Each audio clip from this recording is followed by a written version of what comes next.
I've been in the industry now for 14 years. Proper OG. If you're a highly skilled SEO, you're always going to be able to make money anywhere in the world. People just don't know how to rank. How can someone say that something's high risk when for over a decade now, I've had assets earning me money on a month-by-month basis? The rank and read model is like 600 something sites that you do? Yeah, in total, there's 647 paying clients. There's over 500 different industries that we're in as well. What type of links, what velocity of links, how many articles and stuff are needed massively varies from one industry to the next. We don't really go down the model of doing the PBM route, but we mainly get them from you. Saket, how many people come to you?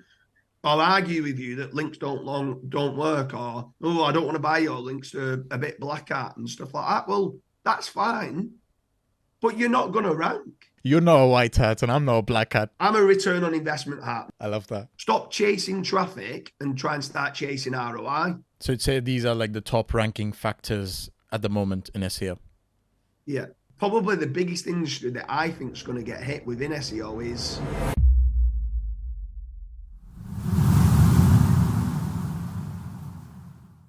James Dooley, welcome to the SEO Wisdom Podcast. How are you? How you doing? Yeah, great. I love that cap you're wearing. Is it like the new branding, like 100 million SEO? It's Charles Float initially designed it with Udish about 7 or 8 years ago, and he had like an SEO swag kind of shop, and then he just never kind of carried on with it. But I always liked that design, so I got like 40 caps in every single color that you can think of. That's amazing. So yeah, I've always just had them, which is good, and all the different ones there. Like, yeah, I mean, I love that like branding aspects to it, but still like see you as, you know, like the SEO Peaky Blinder with the accent, the strong accent and stuff. Yeah, me and the missus were talking about it, and he's like, she was watching one of your videos, you know, and she's like, oh shit, he's a Peaky Blinder. Well, one of the SEO videos are like, I normally wear the Peaky Blinders flat caps when we go horse racing. Okay. But we always, if we ever get interviewed, if we win a race, we always get said, oh, it's the Peaky Blinders. So James, like, a lot of people know you. You're kind of getting viral. Like, my homepage is like, I see it at least every few days. I'm like, okay, new podcast, James Dooley. For all the people who are familiar and not familiar, who's James Dooley? What does he specialize in? And at present, I'm kind of going semi-viral online. But to be honest with you, I've been in the industry now for 14 years. I'm one of the originals, so to speak. So I've been through it all. I've got a lot of scars along the way from the growth that we've had. Obviously, we've had a lot of setbacks with algorithm updates and stuff like that. But yeah, I've been in it a long time, built out a few very successful iGaming casino type websites, do quite a lot of lead generation. A lot of people seem to be interested in the rank and rent model that we do, which we've got hundreds and hundreds of clients that are on the rank and rent model. But it all stems initially from lead generation. And then over the years, I've been starting acquiring service-based kind of companies that fulfill, let's say, content or backlinks and disavows and audits.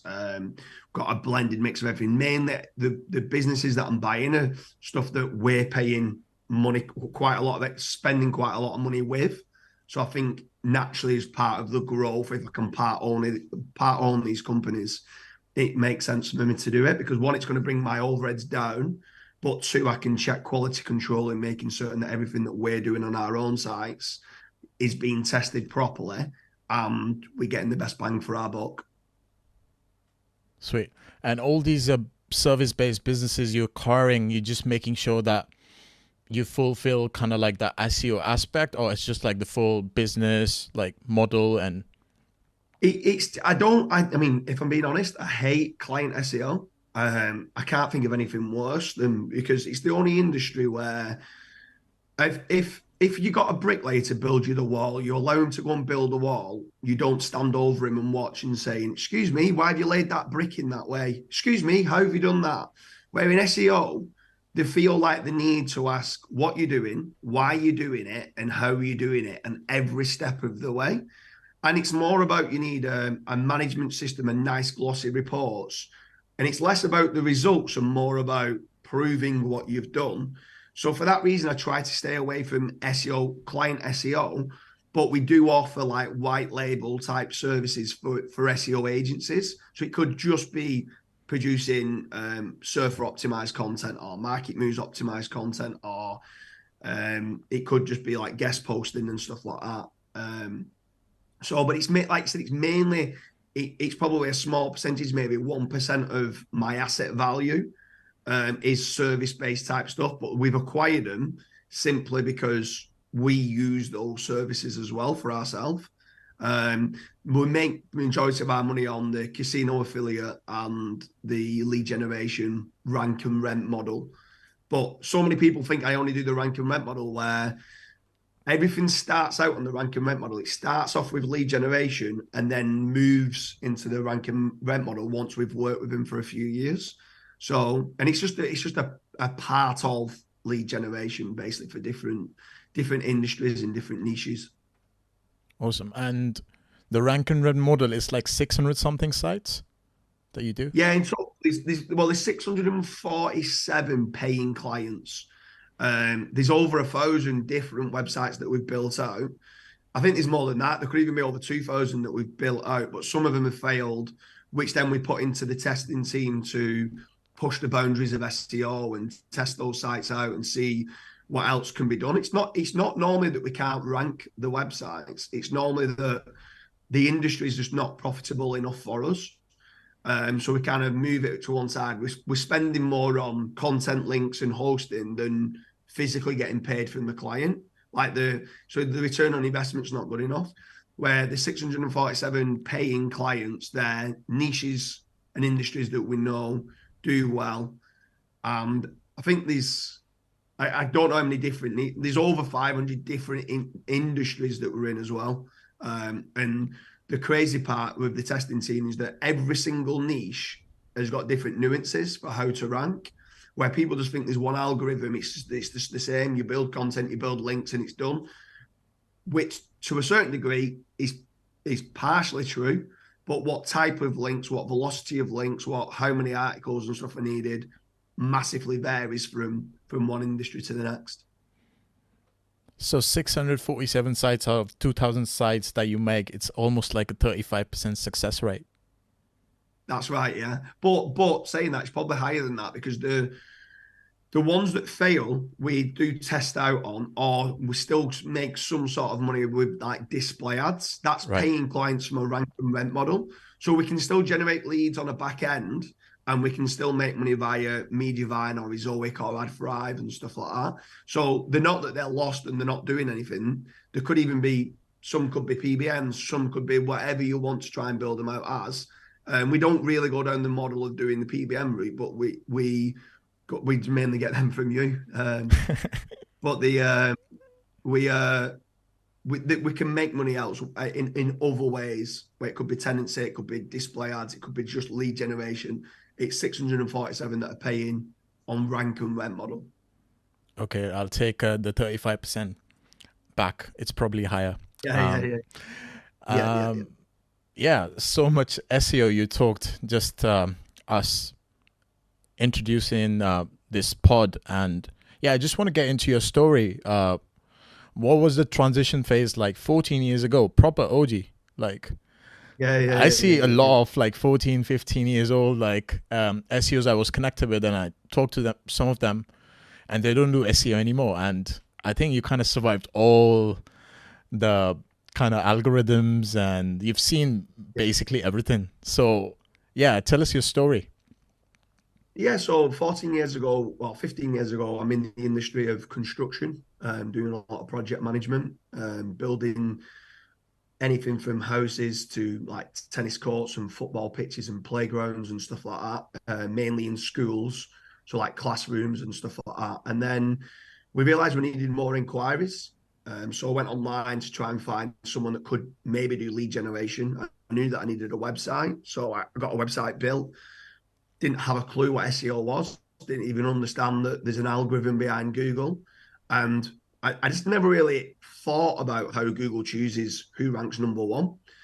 And then when it opened that up and it was like, there's a whole formula and an algorithm behind it. Well, I kind of geek out on formulas and Google Sheets and trying to like find out the puzzle of what it is. And I think that's another reason why I'm still in the industry. There's a few people that have been in the industry for a while and they've either lost and failed and moved on and gone to something else, or some of them have been very successful and retired. But retirement's not for me. I love, still to this day, I still geek out, and I always call it being in the trenches with some of the team. When a massive algorithm update comes, I want to try and uncover and find what's happened and how can we recover if any of our sites have been hit. And I think a lot of these updates, the most recent one, the helpful content update, there's so many good, in my opinion, good quality sites that have been hit, and we've been hit on a few, but then we've had loads that have jumped up as well. So we've got both sides of it where we can track what is it that's going on. But back to your initial question is, yeah, we moved into it, realized that I needed more inbound inquiries. So from there, then I built out the website, started to understand a little bit of SEO. Back then, I'm sure you remember, you just literally keyword in your title tag and hit it with some links, and you was ranking number one. So for many years, probably for 4 or 5 years, it was plain sailing. We was ranking number one and number two and number three for every single one of our keywords that we wanted to, because also back then, this same website could rank for multiple keywords. It wasn't like one website, one page for one single keyword.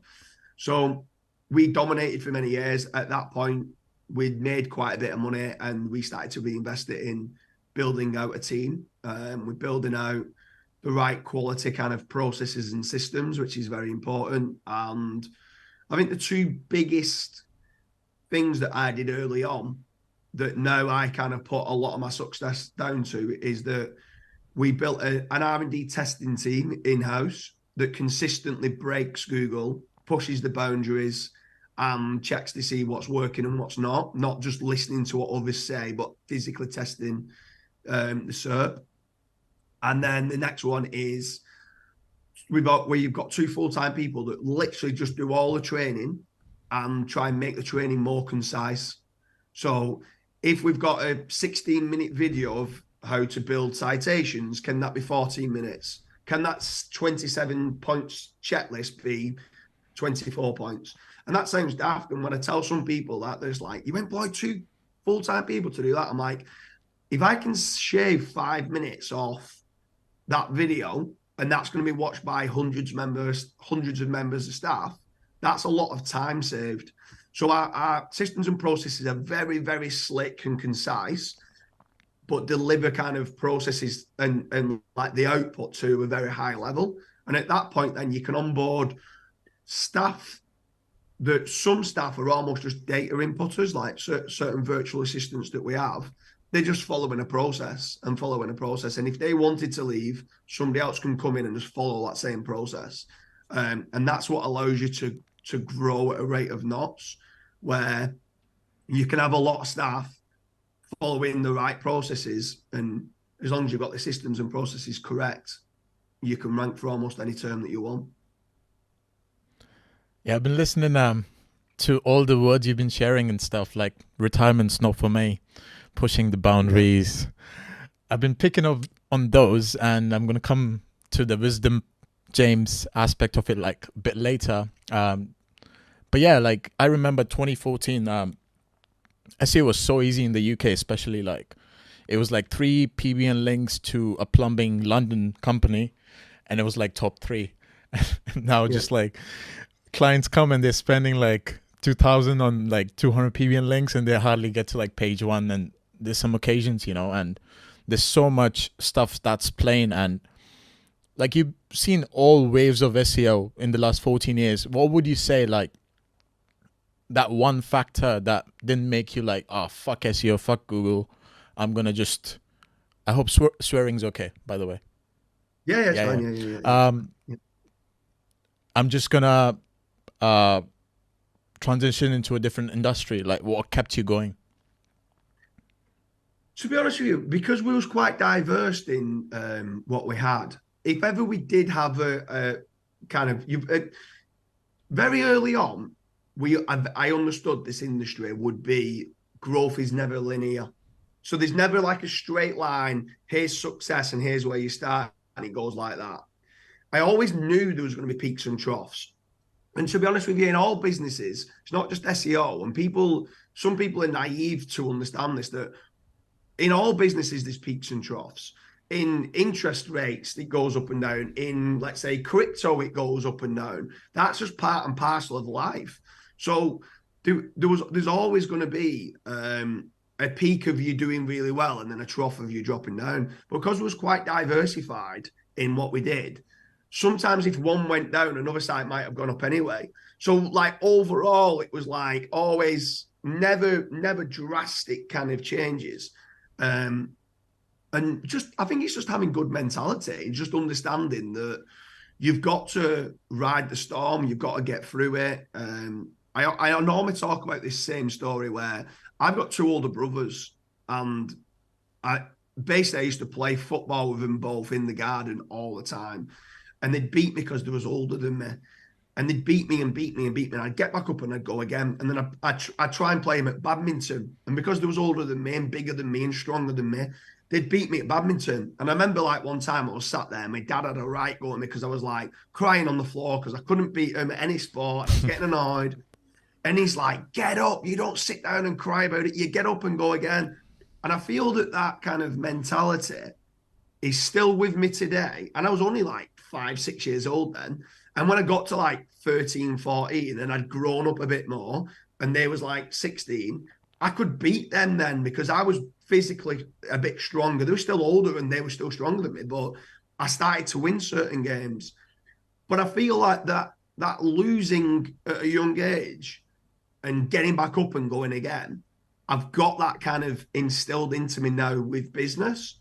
So if something goes wrong, that's fine. You learn from it and you go again, and you pick things up along the way. And that bounce back ability of not letting it get to you if something does happen. It's just, you've got to remember, right? If a site goes down, well, what's happened? Somebody else's site has gone up. So for me, I kind of now embrace it to go, well, what they've done better than what we've done. And then you've got to reverse engineer what's happened and then just implement it. And it might take 6 months to recover, and that's fine. And that's it. That's what it is from how Google's playing field is at the moment. But you just got to keep trying to go and understand what works in today's algorithms. So I think back then I feel like I've got instilled into me to never give up and just keep going, keep riding the storm. And at some point you'll get to where you want to be, but it'll be like this. So I mean, it's funny you mentioned badminton. I used to play badminton professionally. Oh, really? Yeah. So I was like 11 or 12 years old, and there was a district competition in my local city.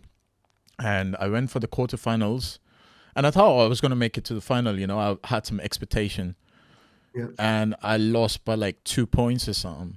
And I come back home, and all my family and relatives, they're like, so did you make it to the semifinals? And I was like, not really. And then something clicked in me, and it was like, there's too much competition. These Indian sports, like districts to national, and if I have to climb that ladder, it'll require a lot of hard work and dedication.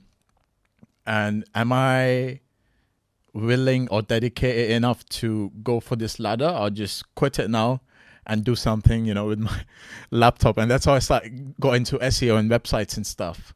And right, okay. Yeah, and for me, like, it's a different story because it's for me, my dad was like, yeah, son, do whatever you want. You know, if you want to quit and pursue something else, go for it. And that made me like, instilled in me like, okay, being a good quitter is also kind of very nice. And I think you can apply in SEO as well. Like some business partnerships don't work out in some sites and some joint ventures. And you need to know like where you stand, and like one of the quotes he said, like, don't compare like sheep to a shepherd or something, and fish to a bird or something. And what are your thoughts on like just giving up and not giving up, or just going for it when to make that? You've got to pick and choose your battles.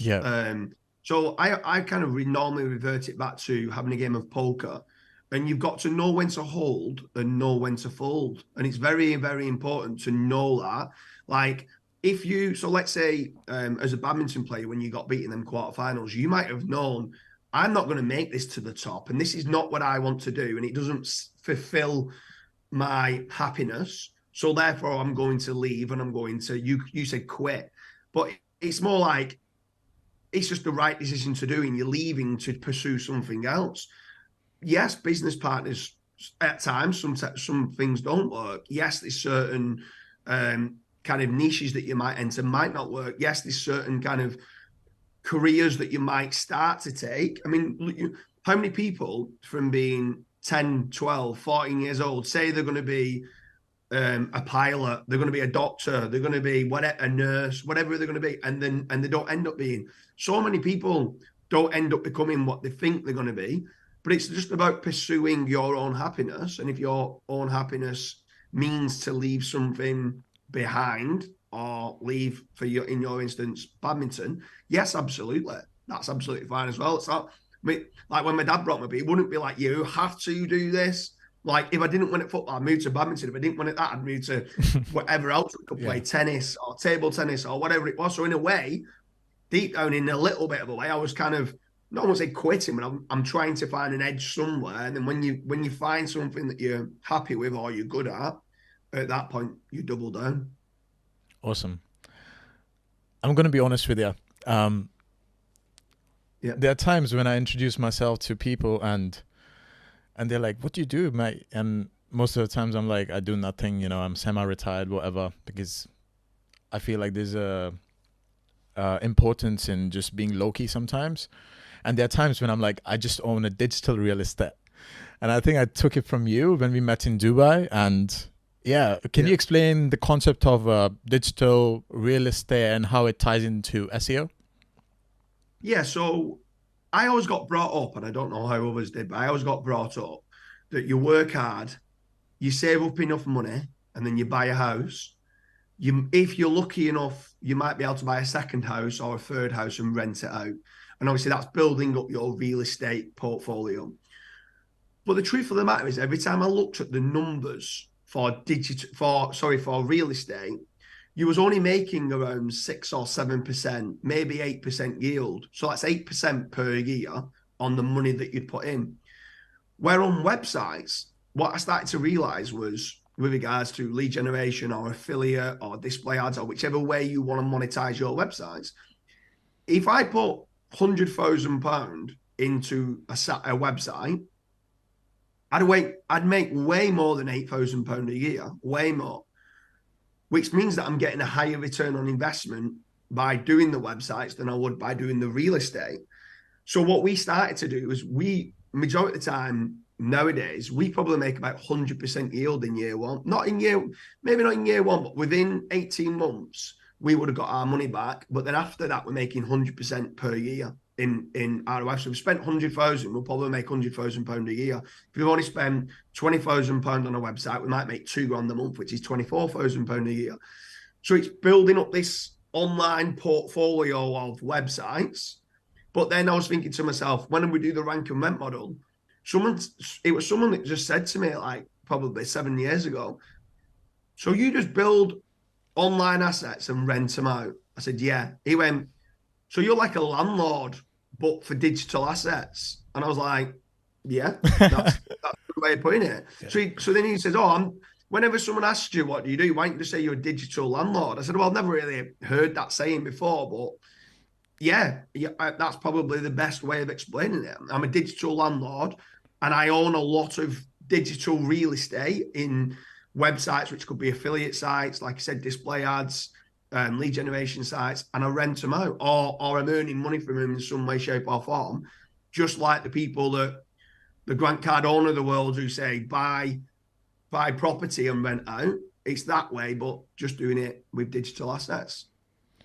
I mean, the returns you mentioned, like, it's quite amazing what you do for the websites you invest in, and especially your team.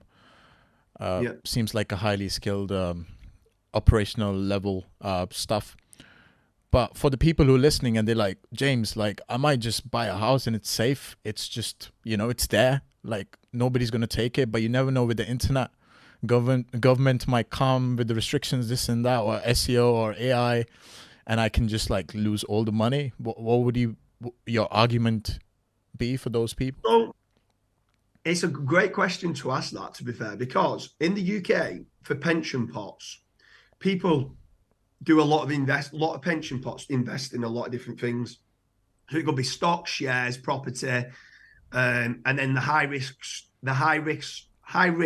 was websites and cryptocurrency, right?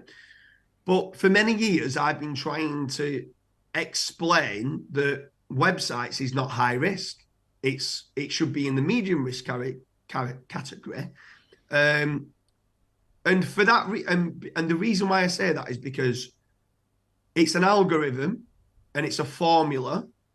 And if you not understand what's in that formula and in that algorithm, you can always fix any problems that you might have. So something that I've been heavily investing in is anything that goes wrong on one of my websites, I try to exactly examine why. And then it might mean that I get somebody in to help me out on the site to fix the problem. So I'll give you a few problems that I've had over the years, and then this will explain, okay, when I hit and encounter a problem, then if you understand how to reverse that and recover from that, well, then it's not really high risk if you know how to get yourself out of the situation. So we've had link penalties previously, Google Search Console link penalties. So what did I go and do? We got hit with a few sites, a manual action link penalty. We got Rick Lomas in, who's like the godfather of disavows. And he trained us up exactly of everything that I needed to do. And then I invested in Rick. I've now built out a brand now that does all Rick's disavows, which I part own with Rick Lomas. And we do a lot of disavows, and we do a lot of recovering from websites from manual action link penalties, which still happens on a week-by-week basis, but people don't realize. There's still hundreds and hundreds of sites per year being hit with manual action link penalties in Google Search Console that we're recovering for them.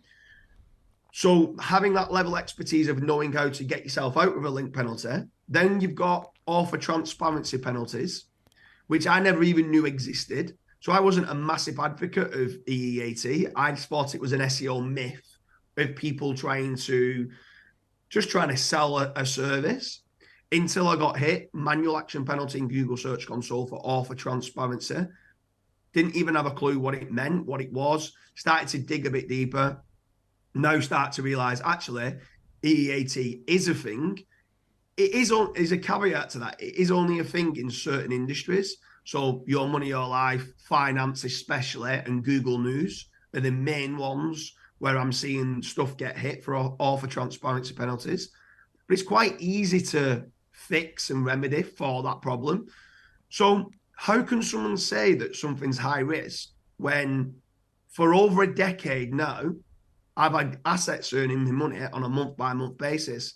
Yes, someone could say, yeah, but properties in time, it's there, it's a physical asset. You're always going to get a return on investment because you're always going to be able to rent it out, and normally house prices go up.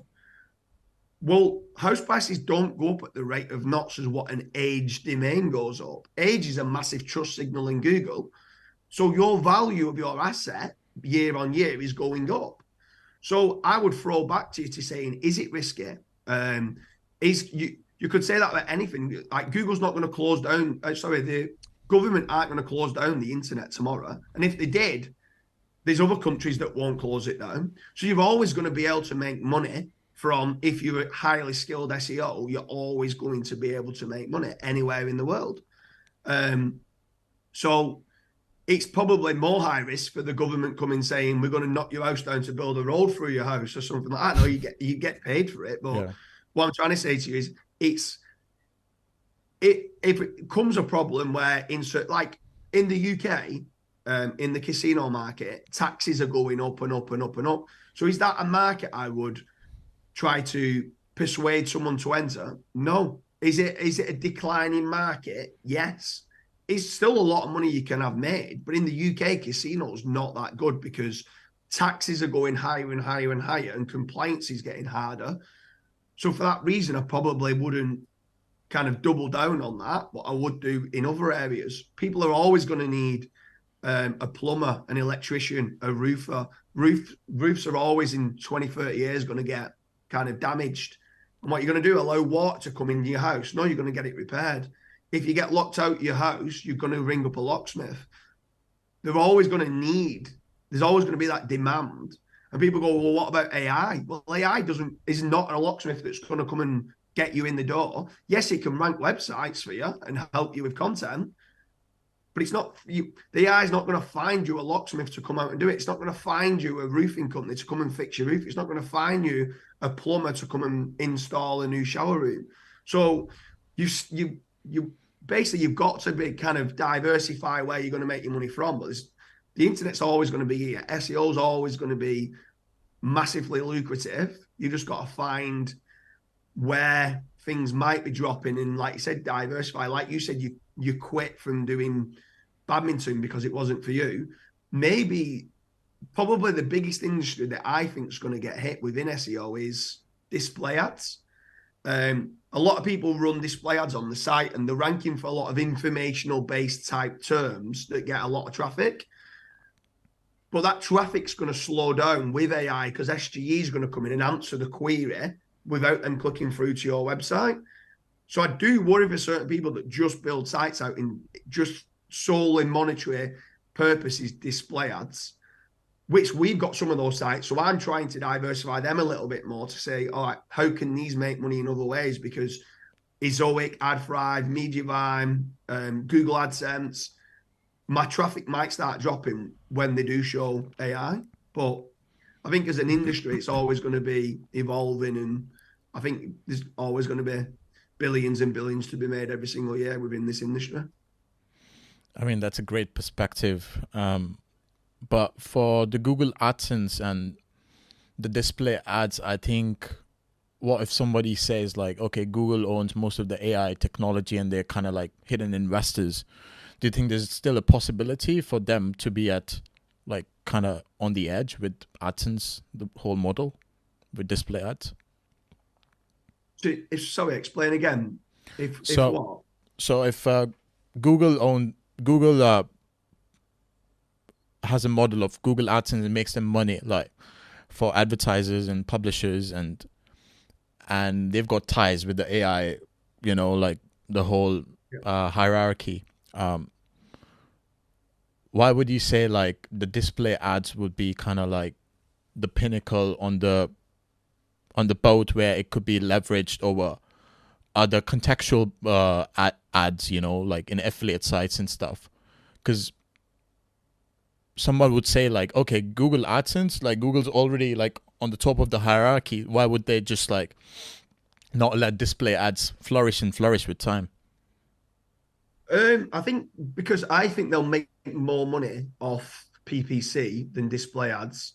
If you think about this idea, and I'm not sat in Google headquarters, but if I was sat in Google headquarters with some of the most intelligent people in the world, they make a little bit of money per impression on Google AdSense, right? They make a lot per click on pay-per-click.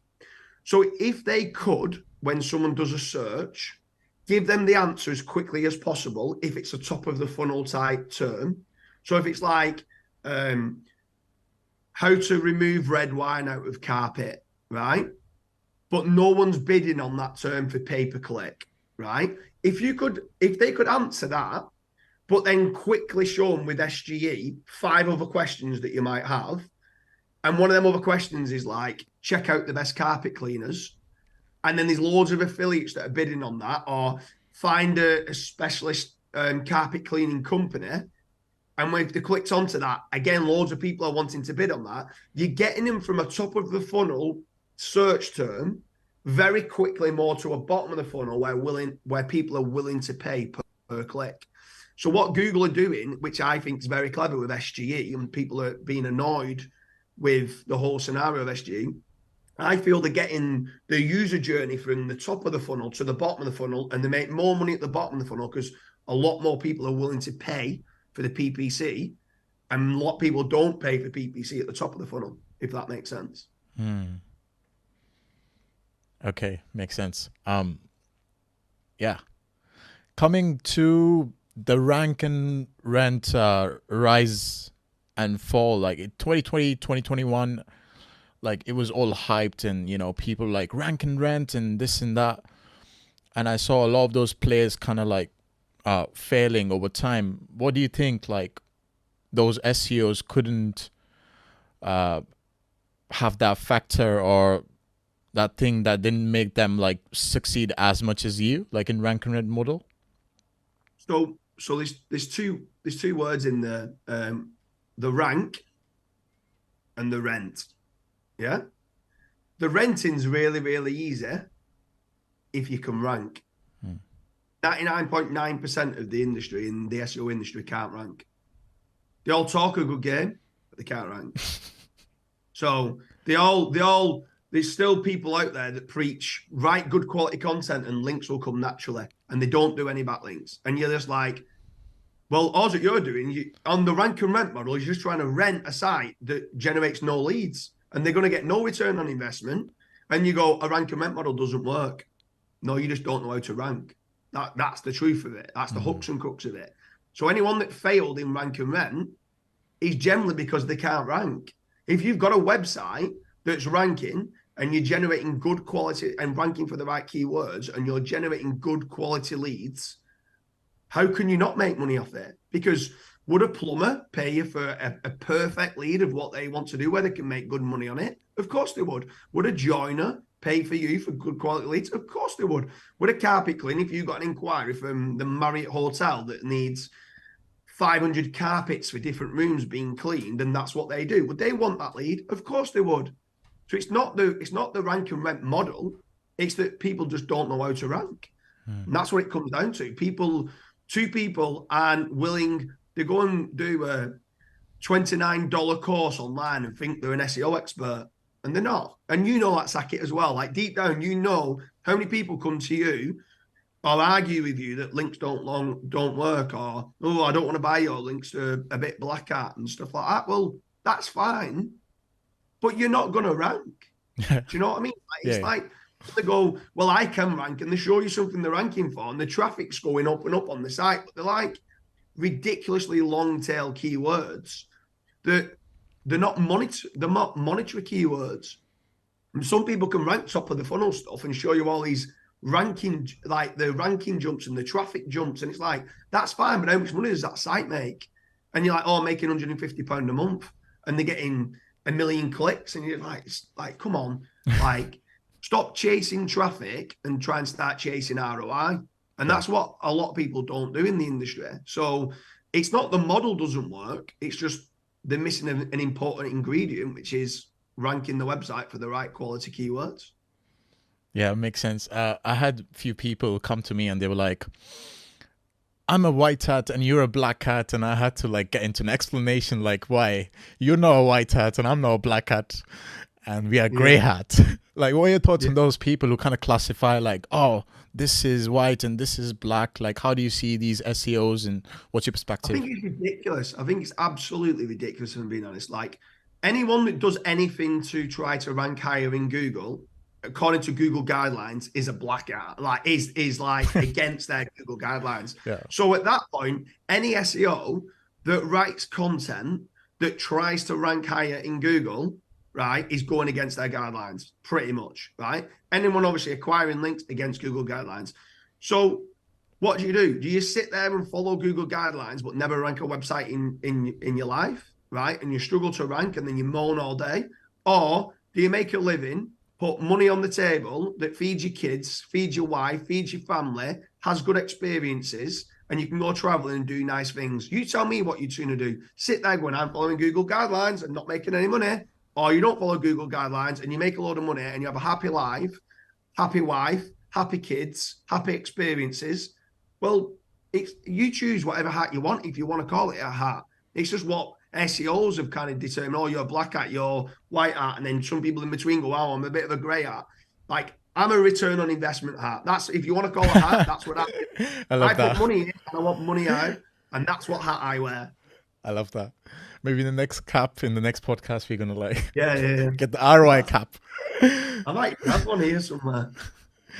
So whether you're black hat or white hat, like, it's just like, I don't like people kind of branding themselves and being part of a cult that all wear the white hat. Do you think it's because like we're conditioned as human beings to just conform and just obey, and that kind of comes from the, you know, white collar jobs people? They're like, fuck, I don't want a boss, and they come into SEO and they're like, I'm gonna make my own living, but I still need to conform, you know, like that subconscious belief. Do you think that factor's playing? What's playing with this white hat, you know? Yeah, I mean, some people I've spoke to previously think it's illegal.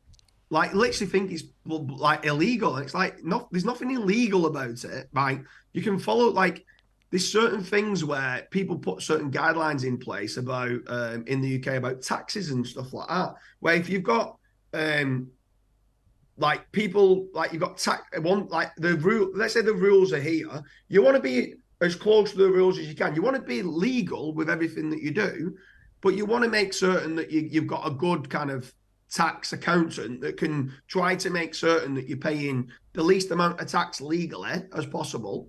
But like, you've got to, it's a difficult one. You've got to follow you've got to follow guidelines legally, but then this is just guidelines for them to say, we don't think you should be buying links and stuff like that. Now, don't get me wrong, we do a hell of a lot of writing great quality content. We do a lot of data studies. We do a lot of surveys. We naturally try to get links to those pages. We do a lot of infographics. We create a lot of unique videos. We are trying to get natural backlinks. And to be fair, in the last 18 months, a lot more people are willing to link out because they see it as being, it's good for their site and citing the source and all the rest of it.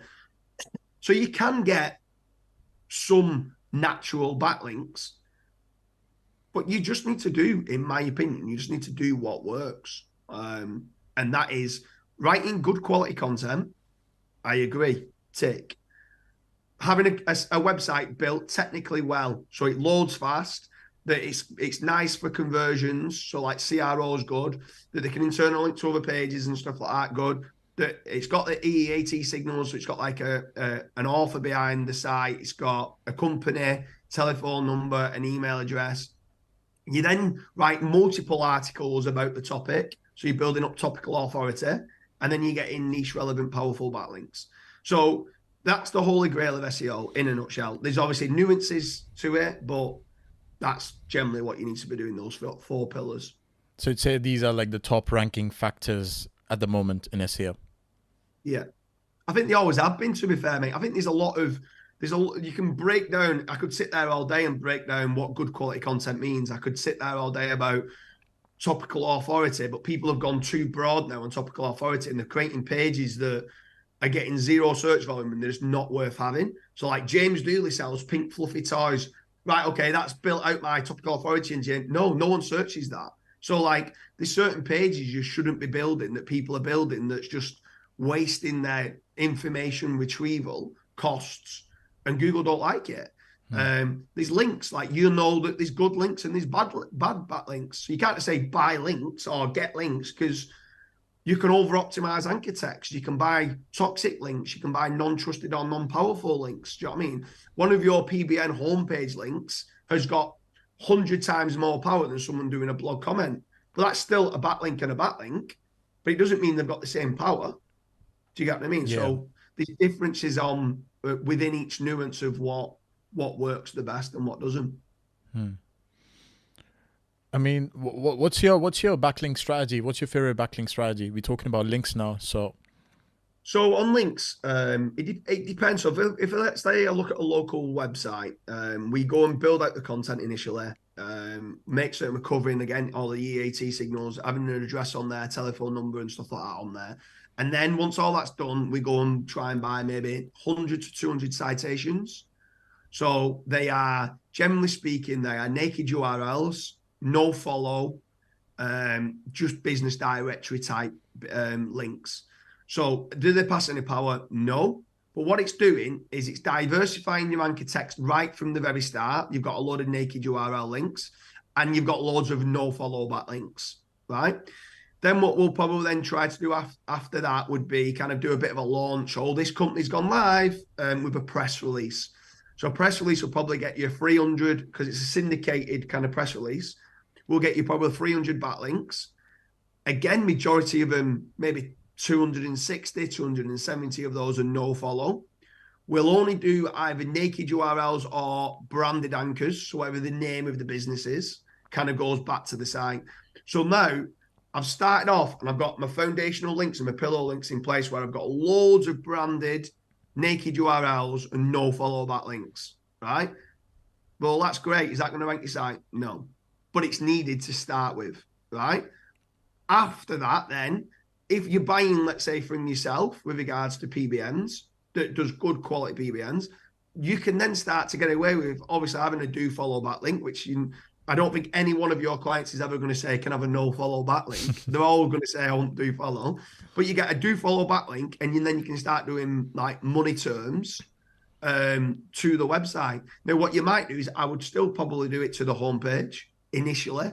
I just hit the power to the homepage with like different branded anchors. So I might put keyword with brand and stuff like that. So I'm still being really clean with my anchor text and stuff like that. But now I'm starting to get some page rank. And what's the time frame? Month 1, month 2? All this is pretty quickly, to be fair. So like if you think of it, when a business first starts out, people are scared and going, oh, you need the link velocity. I agree, you need content velocity and link velocity. But when you first start a business, a natural business goes all out in the first few months. And a real business, not an SEO, a real business tries to get himself shared everywhere. So the citations and stuff, it's just natural. So you might only get like maybe like say 5 PBN links or something like that. Then you can then start getting some guest posts, like which are really, really, really relevant. Kind of what you're trying to rank for on your money site, that's what you're kind of writing for on the guest post. So you're linking up the relevance. Again, on those you can then start to get exact match anchors, because you've got a page here that you're trying to rank on the guest post for a keyword, but then in that you've got the keyword then going, oh no, here's a better resource for it. So they work well. And then you've got like niche edits or link insertions, which work pretty well. The relevance isn't as good, but normally it's on an existing page that's got some sort of power.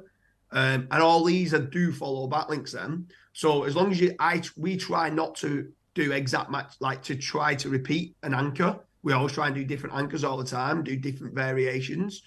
And then at that point, then it's trickling whatever else is needed. If the rest of your competition have got a lot more homepage links, you might need some more homepage links. If they've got a lot more relevance in their backlink profile, you might need some more guest posts. If you're needing some more inner page powerful links, you might need some niche edits. You could 6 months down the line, if you've got like a G&B set up and a YouTube video and an image, do another press release, but then making certain that you embedded your video, putting the image on there, putting your obviously your NAT listing and all that on the press release, and kind of do that again, just to kind of get an influx of new RDs again. And building obviously new content, covering the topic in its entirety. So if you're missing an article that your competition have got, write it bigger and better than, don't have to be bigger actually, just better than theirs. Sometimes it's better not writing it bigger. Just write it more concise, but with more entities on the page. That's my best.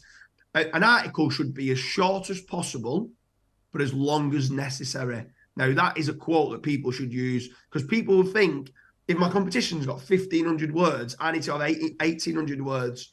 No, if you can say it in 1,200 words, but get all the entities on the page that's needed to rank, that's better. Like, too many people are like, oh, these now wrote 1,500, 1,800, mine has to be 2,000. You're just writing fluff. You're repeating yourself. You're writing fluff. Make it concise. Give the readers what they want in the least amount of words as possible, but then cover all the different topics, might be like certain questions that people might have. And that's how you expand on your content, but try and be as concise as you can with what you do. But that's on content anyway. But for the links, it's mainly those. I don't really think there's much more. Oh, sometimes you do some digital PR. But I mean, they are a nightmare, digital PR companies. Like, you can spend £10,000 on a digital PR campaign and you go back to them 2 months later and say, right, okay, what backlinks have you got? And they're gone, yeah, I've got you one and it's a no follow. Or I've got you one and it's an unlinked mention. I'm like, we spent £10,000 on that. And it's like, yeah, well, we did this campaign for you. And we're like, right, okay. So sometimes it's hard. You need big budgets if you're going to start getting in the realms of digital PR. Okay, James, like, beautiful strategy. I follow it.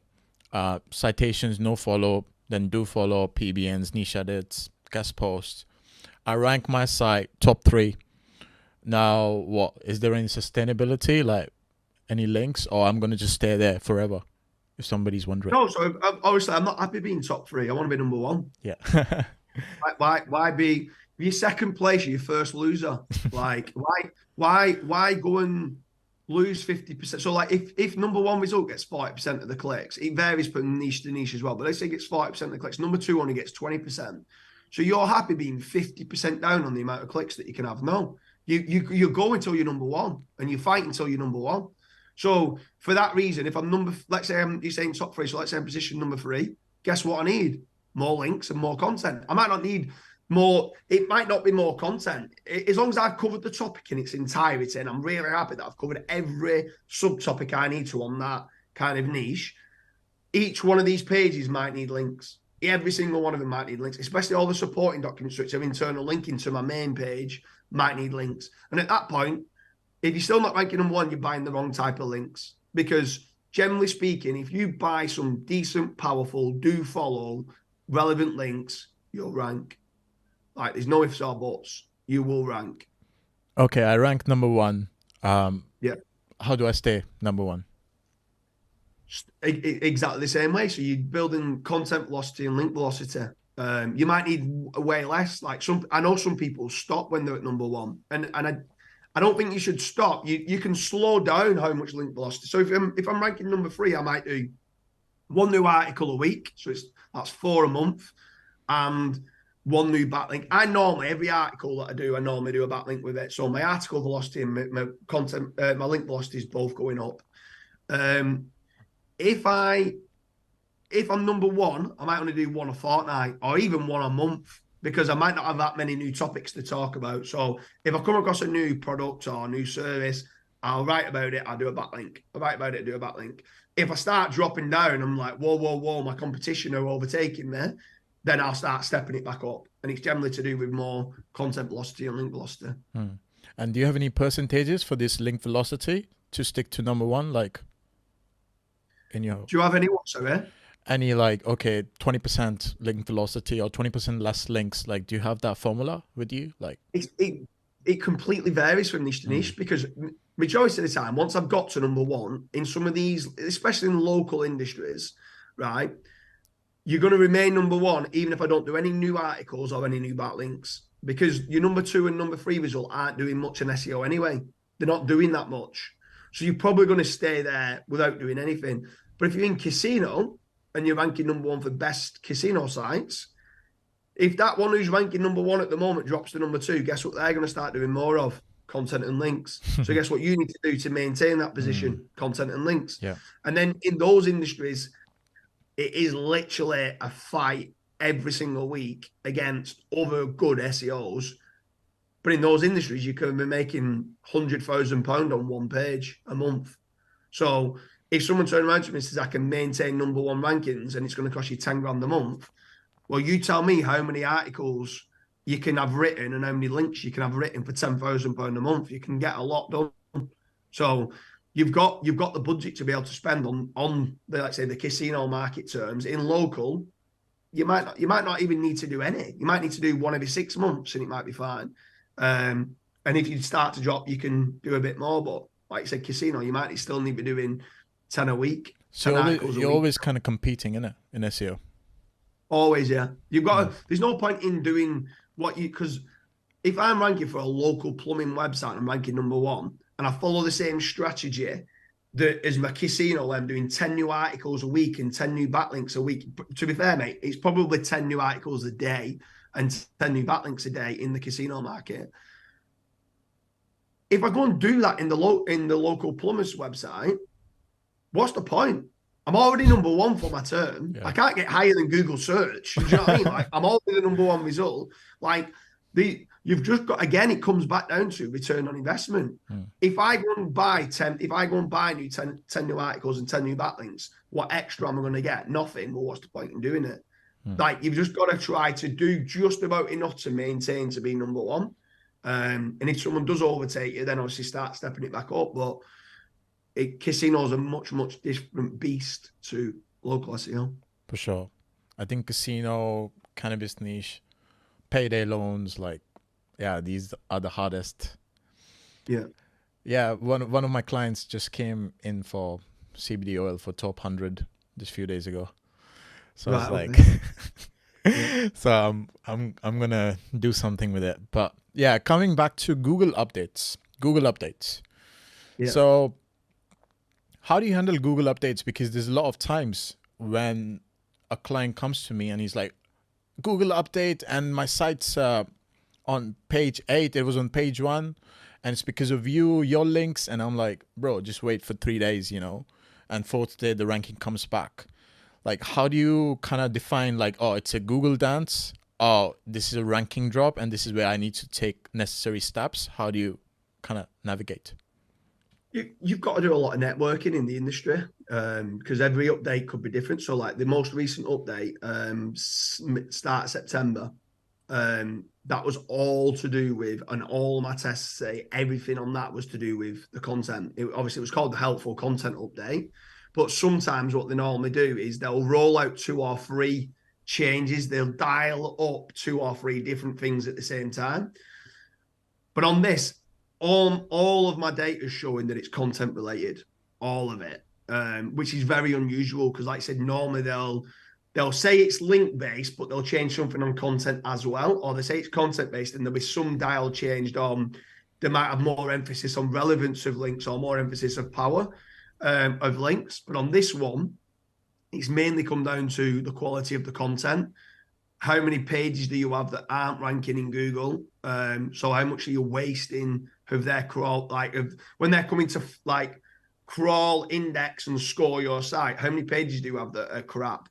And if you've got lots of pages that are crap, Google's going to put you a site-wide penalty. Even though you might have 2 or 3 really good pages, you've got 200 pages over here that aren't good. And we've got to crawl all these pages all the time. I'm not going to return to your website very much until you sort this out, because you're wasting our crawl budget. So content pruning has become massive. So many sites, there's thousands of sites been hit from 1 million clicks a month down to 30,000-40,000 clicks a month. They've lost literally some of them lost 90% of the traffic.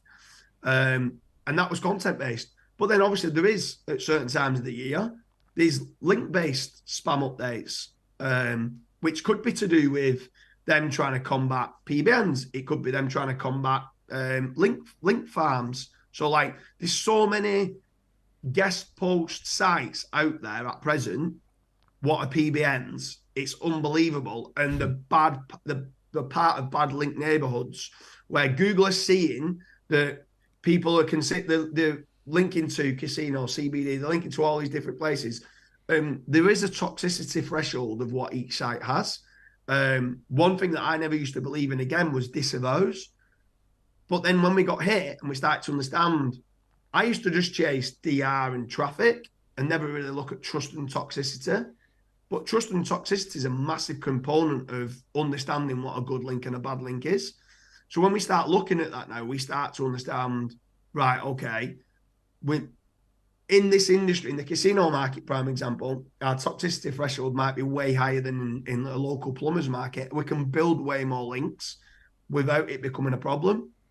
But Google just changes the dials of what toxicity threshold they can have, what kind of how much emphasis they put on relevance, how much do they put on the content, and it's just overall you've got to try and do as many things right as you can, tick as many boxes as you can. So, like you said, like this is why I was trying to make certain I get the no follow naked URL kind of diversified backlink profile, because if they do start saying if your percentage of do follow to no follow backlinks is above 60%, we're going to penalize you.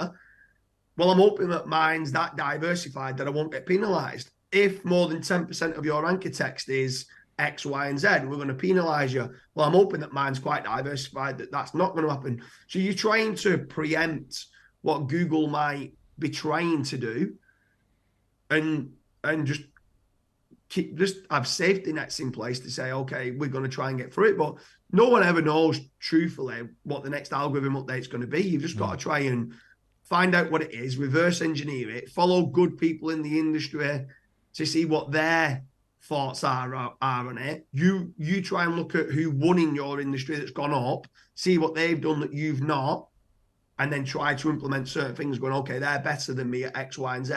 Well, I need to improve on this then. And after you take necessary or plan to take some necessary steps after the Google update, like what's the time frame where you decide, okay, the testing teams can come in and see what's working the best now? Like what's a... To be honest with you, Saket, right, if you go and fix and you try and fix everything, it might take 4 or 5 months before Google rescore your website. So you might have done something for 4 months that's really, really helping your website, but you won't know. And some people then give up, because what they'll do is they've been here. Some people tell them it's this, this, and this. They'll go and implement everything of what they've been told to do, which might be the right kind of format of what they need to work on. And then they give up. And if they would have carried on doing what they was doing, it could be 6 months. There's times where this helpful content update, the previous one was like 9 months prior, and now they've rerun it. So like it could be a while, but some stuff's pretty instant. So it's weird, because there's times where like disavows normally take around 8 to 10 weeks before you start seeing a surge back. I don't know if they need to recrawl everything and do everything on that front, but that normally takes around 8 to 10 weeks. But the content side of things and cleaning that up and deleting the content, yeah, it could take, sometimes it could be 4, 5, 6 months. Too many people, like you said before, too many people jump on the bandwagon, and it could just be, might not even be an update. It could be the random ranking factor that there is.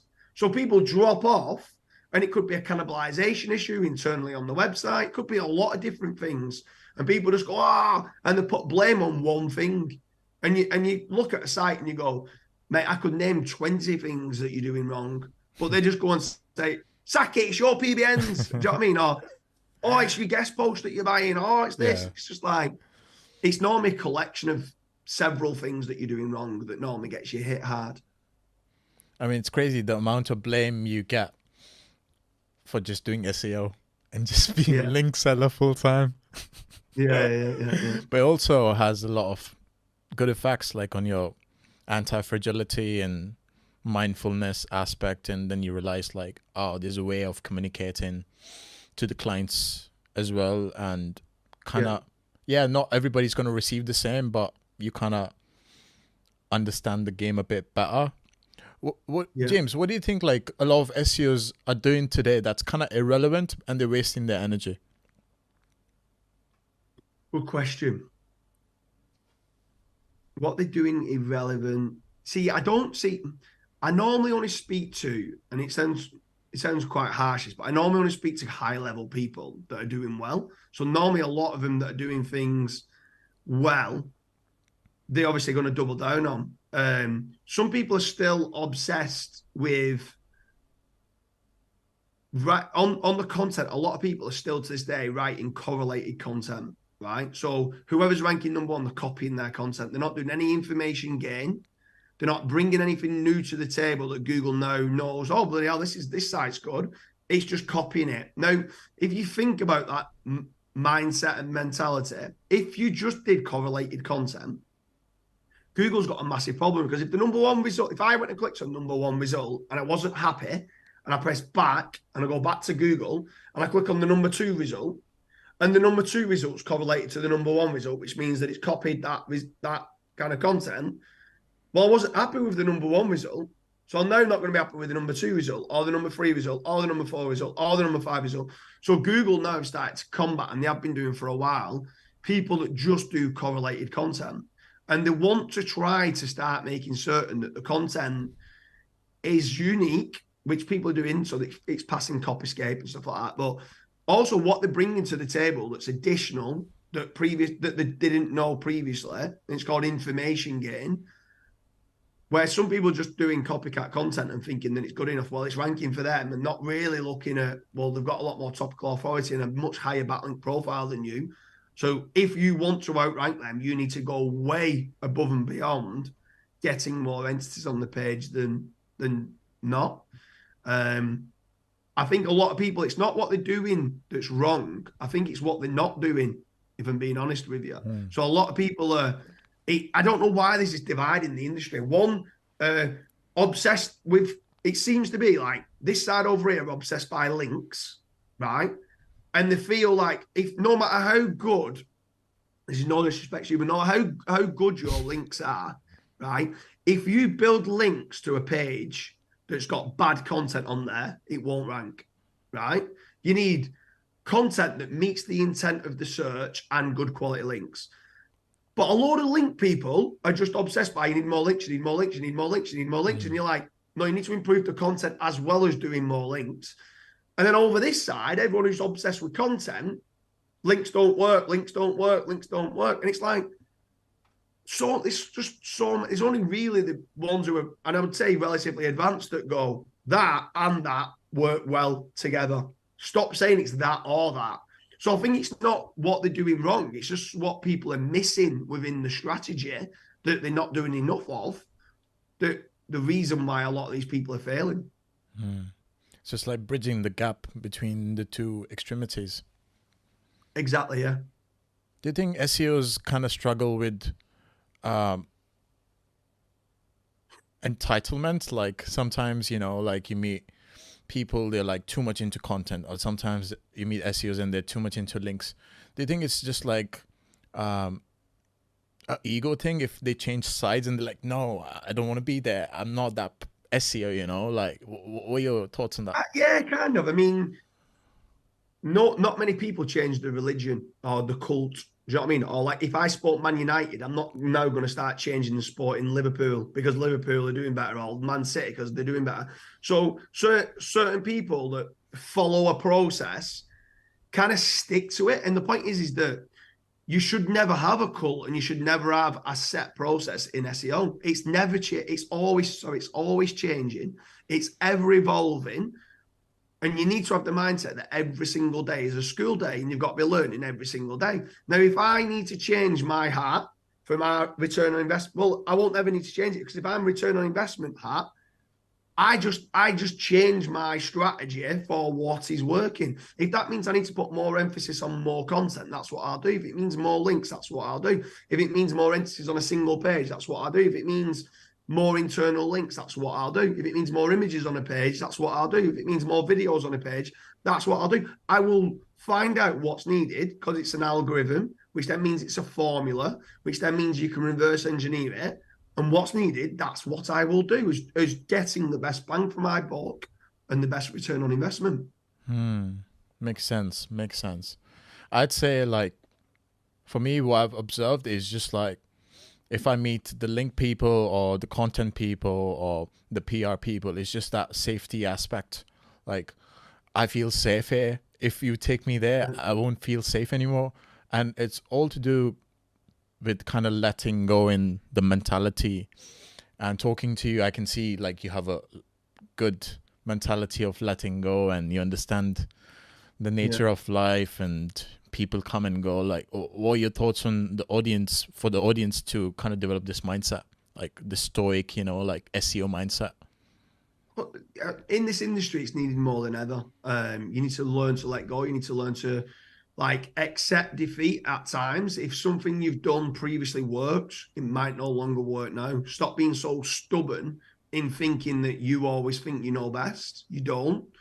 You need to every single day be learning, and you need to embrace exactly the mindset that you're talking about. You've always, ever since I've met you, you've always had this kind of chilled and more environment of being like, it's fine, we will sort it and it will work.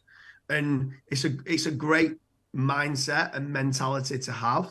I think people need to, it's difficult because we're all brought up in different upbringings, in different parts of the world, in different cultures. So people need to adapt and learn and train their own mindset to kind of let go and be a better person within himself. But some people might find that difficult. It's mainly because the lack of education of that they can't do it. But if they can do, then, and they're willing to learn and they're willing to let go at situations, then there'll be a much, much better SEO long-term and a much better individual and human being, just in general, in all walks of life.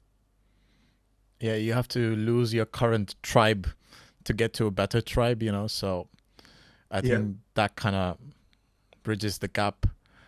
But coming to parasite SEO, a lot of top industry players kind of promoting it freely and saying that this could be here and we should take as much advantage as we can. And what do you see the future of parasite SEO? Is it going to persist, or? I think it'll always be here. People have spoke about parasite SEO, but they've forgetting that it's been here for over a decade. This isn't new. It's just that people are now only just catching on to it. We've done parasite SEO for over 10 years. And do you remember when I said before, when I said about guest posts? And if you're buying a guest post, you're trying to get it to rank for a keyword, for the keyword that your money site wants to rank for. In an ideal situation where we're at, is that we always try to make certain that obviously we're ranking number one for the keyword we want to rank for, but then number two is our guest post, which is classed as being parasite SEO. That guest post is getting traffic and clicks through to your website. Now, people have started to leverage it also for direct links out to, like, say, affiliate clicks and stuff like that, which we've done as well in the iGaming industry. So in the casino industry, if not that DR means everything, but if my DR is only 55 and I can get a placement on Outlook India, right, or another site which might be a DR 90 site, and I could write a good quality article on that site that is good enough to rank, try to get one or two internal links if the editors allow you to get one or two internal links through to that page, then send. So a lot of people get it wrong where they just think they can write an article on a site and that's it, good enough. It's not, right? Once you've done that, if you can try to get two internal links, if you can, happy days. If you can get more, even better. If you can't get any, even if you can get a couple, hit a few of your PBNs through to that URL and then hit a Signal Boy. So signalboy.com do like an engagement blast. So what it does is they go and share that URL on something like 300, Reddit, Quora, Facebook, Twitter, basically on social media. And they normally ask the community a question like, can you just check this is working? Well, what it's doing is it's not just the social signals, it's getting people clicking onto the link, going through to Outlook India's page, scrolling down and checking a link works, right? And then from there, then that engagement, Google seeing that engagement through to that URL and the behavioral signals through to that URL, alongside some tier 2 backlinks being done, and then they jump up the page. So it's not just the DR of the site, it's the engagement signals and the tier 2 backlinks and good quality content, which is getting that to rank. And is that going to go? I don't think it is. And the reason being is because Google's always going to use engagement signals and behavioral signals. Google's always going to use PageRank within its algorithm. Google's always going to score the content, and it's already on a really, really high DR site. What might change is what parasite websites to use. So if Outlook India keeps being spammed and spammed and spammed all the time, at some point, Google might penalize Outlook India. But guess what's going to happen? Another site's going to come along that you can do it on. So it's always going to be here. Is it a long-term strategy? No, because their site might get deleted, or even worse, what the difficult part is within parasite SEO is there's times where you could rank that article and the editor might get paid money to change the affiliate links to one of your competitors' affiliate links. You don't own the article. Yeah. Like, it's on Outlook India's site. So you're renting that page out pretty much, and you don't own the property. So that worries me a little bit. But as long as, again, if you're wearing your return on investment hat, if it costs you $500 for an Outlook India page, $100 to write the article, and maybe $200 in tier twos, and that's $800. As long as you can make double or treble that back as a minimum, then it's worth doing. Do you know what I mean? So you've just got to try and work it out. Will it work well for your industry and niche? Could I get over £2,000 back for ranking for that keyword? Yes, do it. Like, we don't do it in the local space because it's not worth the investment of paying $800 to do all that. But for some bigger terms like best casino sites, stuff like that, well, yes, if it only ranked for 1 month, it could earn you ridiculous numbers, like maybe up to £100,000 in the month for that one page. If it ranks for all the secondary keywords and you've got all the right affiliate deals, then yeah, it could make you a fortune. And obviously then you pay £800 to get £100,000 back. It's a worthwhile investment, but it's not for everyone. Do these people know how to write good quality content and get the engagement signals and get the tier twos? No. And then at that point, people then say parasite SEO doesn't work, just like a rank and rent model doesn't work. You don't know how to rank it. So then at that point, it doesn't work. But does the model work? Yes, like a rank and rent model works. Parasite SEO works if you know how to do it. But people don't do the signal buy kind of signals. People don't do the tier twos. People don't get the internal links and don't write good quality content. So for those, it doesn't work. For people that do know how it works very, very, very well.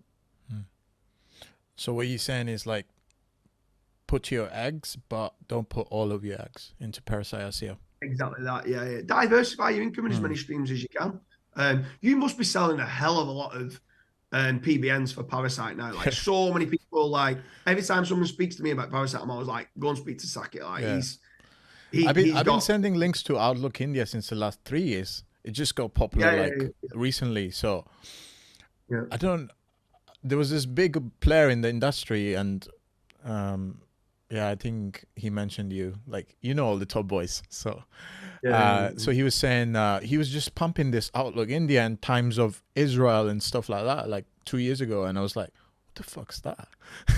you know, and then he's buying like 2,000 links, and I'm like, holy shit. He's just sending. And like some pages kind of sustain and other pages kind of get replaced. So it's just, you have to be careful. You definitely got to be careful. Like you said, in certain industries, it's worth it. In certain industries, it's not. But you've just got to work out what industries it's worth it for. Like if you're doing health supplements of stuff like that, it's worth it. And if you can rank for it, it's worth it. Do you know what I mean? If you can do some crypto stuff, it's worth it. If you're doing certain finance, like mortgage brokers and stuff like that, and the interest rates have just changed and there's a big spark in traffic, it's worth it. Do you know what I mean? Like, you've got to choose your battles of whether it's worth it or not. Like if boxing, so if Usyk and Tyson Fury fight on the 23rd of December, if you can rank for boxing free bets or best boxing odds or something like that 2 days before that fight, that there's going to be a massive surge in traffic around that time for that big fight. Or if UFC's on this weekend and you could rank for whoever's fighting, there's going to be a big surge of traffic for that term that weekend. So for that reason, sometimes parasite SEO is better than doing it on your own site, because you only need it to rank for 48 hours for that event, hit loads of traffic, hit loads of engagement from Signal Boy, hit loads of tier twos, rank it for 48 hours, make you £100,000, done, move on to the next event. And that's what some people are doing. But that's where some of these are coming to you for. I've referred so many people over your way for like tier twos and stuff like that, for sure. Coming to the next topic I wanted to cover, and it's to do with the GVC, like joint venture partnerships.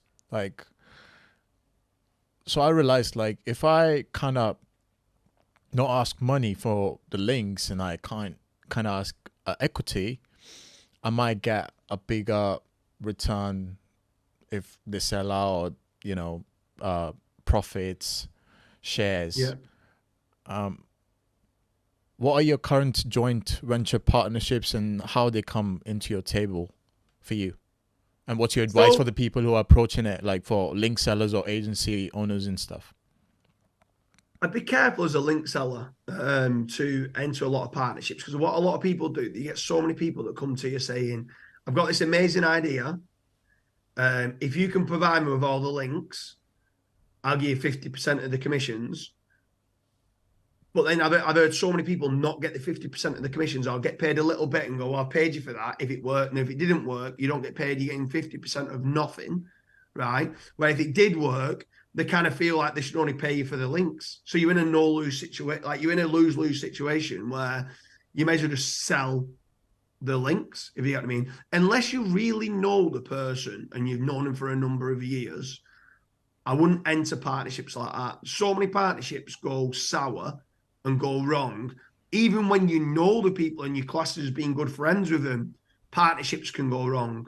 So if you don't know them, they're pretty much going to go wrong, right? Unless they're a genuinely nice person, partnerships are pretty much going to go wrong. Over the years, I'm very frugal in business decisions with what I do. So I would if let's say me and you wanted to enter a partnership, in my head, I want to first and foremost think of the worst case scenario. So let's say we've got a site and it's doing well, and then it gets absolutely decimated, loses 90% traffic. How are you as an individual going to be in that situation? Are you going to be calm, chilled? Don't worry, James, we're going to find this problem, we're going to sort it out. Or are you going to be all over the place, oh, I can't believe it, and annoying me in a situation where I'm feeling upset and down and in the dumps that we've just lost 90%, but my business partner, I'm almost needing to consult him in being like, I don't need you being a pain as well as us losing 90% of the traffic. Are these going to be like, let's roll up our sleeves and work together and we'll sort it? So sometimes it's about the person in general. Can I work with him when things are going to go wrong? Because they might go wrong. That's one bit I always look at. And two, I know in my partnerships, I'm always going to deliver more because I've got a big team behind me than what my business partner is, right? I know I'm going to do more than what they are because I'm built that way as well to make certain I try and do more. So in my head, I want my business partner, when I'm looking at my business partner, I expect them, and this is you've got to think about this kind of saying, I expect them, if we're a 50-50 partnership, that for them to be doing 60% of the work, right? So if they've got the mindset that they're going to do 60% of the work, and I know that I'm going to do more than them, all what's going to happen is they're going to do 60%. I start doing more. They start going, oh shit, I need to do more because they're doing more. And what it does is it elevates each other to be like, wow, this is good. Well, a lot of 50-50 partnerships, what starts to happen is it kind of goes down because people go, well, he's not putting the time in, so why should I put the time in? And that's where a lot of partnerships go wrong. Where if I've got a partner, I want them to be thinking in their head, yeah, I'm doing a bit more, but then next one I come along and do way more. He's going, oh God, I meant to do 60%, and he's just done more than me. So we like I said, we're both climbing the ladder together. We're both elevating each other. It's a positive situation. Even when something goes wrong, I don't want problems. I want solutions, right? So in that scenario, a lot of my JVs comes down to who I'm doing it with. Have they got the right mindset? Because generally speaking, in this industry, long term we'll have a successful relationship. Long term, because we're good at what we do. But will I enjoy it with them? Will I enjoy that success with him? And obviously, on the bits where we've hit a trough, is he going to sulk, or is he going to like do well with it? And a lot of it comes down to, like I said, comes down to mindset. I'd be very, very, very careful with who you choose. I'll probably get about 50 new JVs opportunities a day. I get so many through, like it's unbelievable. Like. And I've not even got a personal brand. Do you know what I mean? I'm only just starting doing the podcasts. So many people come to me with opportunities. I've got this site, I've got that site. Do you want to do this 50% on the uplift of the site? Or do you want to do this? Or would you like to invest in this product? Would you like to invest in this service? And it's nice to have, but now I've got like a different email, and it just kind of goes through to them. And I allow 2 of my team members to look through to see whether is it worth even presenting it to me and showing me what the opportunity is. They'll ask 1 or 2 questions back to whoever's giving me an opportunity. And I'm always looking for new opportunities, but I've got like a vetting process in place now where 2 of them will like double check, is it worth my time to look into this further and see whether I should put some money into it or put some of my team's time into it as well. Sweet. What's your vetting process like when you get all these inquiries? Are you looking at like the brand making a decent number? Are you looking at them being a significant new AI industry or a SaaS project? Like, what's your vetting process? That's a great question, because it does vary for every single kind of opportunity. So I kind of look to say, have I got a gap in what we do at present? Would it improve all of our own products and services of what we do anyway? So if someone just comes along to me saying, "Oh, I've got a guest posting site. I sell guest posts. I've already got 1 or 2 agencies that sell guest posts, so I don't need another." So in that scenario, it doesn't mean that I wouldn't be interested in investing. Then it's just all about the numbers. I don't need it, but then it's all about the numbers. So is the numbers, am I going to get it at like 18 months to 2 years kind of multiple? And if I do, well, that's a great investment. If they're wanting 3 or 4 or 5 years, I'm thinking, well, I've got other opportunities that I can probably get it back within 18 months to 2 years. So at that point, I'm like, it's not for me. It might be a good proposition for some people, but I'm getting a lot more opportunities. So that's really not for me. But if it's new, like if it's a SaaS AI product, and I feel I could use that product for my own personal gains on the assets that we have, then I'm less likely to think about how long it is before I get the return on investment back, because even if it just helps my team, it'd be worth me investing in. So for that, it might open opportunities. So if it's something I'm already in, it's all about the numbers. What revenue they're doing, what gross profit they're doing, what net profit they're doing, how many staff have they got, what kind of trends is it for the kind of service. So if it was like fidget spinners and stuff like that for kids, it's like, well, it might only be a 6-month type of timeline before the kids move on to the next product. Do you know what I mean? But if it's a service that I think they're always going to need this service and it's evergreen, then I might go, well, yeah, it could be a good opportunity. But I think they've got like I think it's like 28-point checklist of what they go down. Okay. And yeah, some of that is gross profit, net profit and stuff like that. But there is times where it could be a not profit making business at present, and I might still be interested if I feel I could deliver some growth within that industry. Awesome. And how do people watching this podcast, if they are interested to, present something? I don't normally promote. I've not got like a set site. Okay. I'm an angel investor. I'm a venture capitalist or whatever it is. Like I don't have a site set up. Where they normally inquire through is on fatrank.com. I've got a page that says like invest in digital assets, and I think on there I say like if you've ever got an idea, like get in touch. So what they normally do is if someone's watching this podcast and they want to present me with an idea, go onto fatrank.com and go through to the contact page and just give me your idea. And not only that is a lot of them will respond back to majority of them, as long as it's not ridiculously shocking kind of offer. If it's not for us, we might actually, I might send a Loom video myself back to him saying, look, apologies, it's not really something I'm looking to invest in at the moment.